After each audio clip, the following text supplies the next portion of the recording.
Welcome to my vlog. Ito yung preparation ng aming silver wedding anniversary with my husband. Ang naglinis at nag-ayos dito sa simbahan. Yung mga modra bells natin na palaging nagdi-decorate sa church.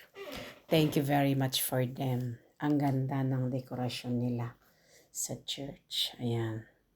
So, thank you very much mga Madra Bells. Yan, sa church. Sila yung naglinis at saka nag-ayos dito sa mga bulaklak natin para sa silver wedding anniversary namin ng aking asawa. Yan, ang ganda ng dinecorate na. Kasi simple lang na ano namin is ang ganda niya. Ayan. Kasi hindi naman yung kwan eh. Ayan, nagrampa pa ang iyong yours truly. Ayan, oh, rumampa na siya, oh. Halatang beauty. Ano doon? Beauty kontasera noon. Ito naman sa bahay.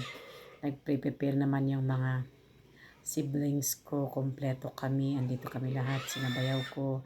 Saka yung pinsan ng mister ko. Mga anak din nila doon sa kabila. Tsaka yung kapatid na laki ko. Andito kami tulong-tulong. Ito naman sa reception area, sa may gym.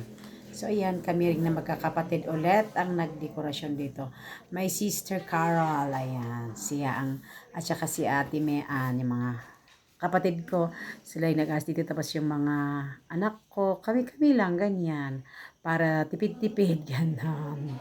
Para may maibigay tayo sa mga guest natin bukas.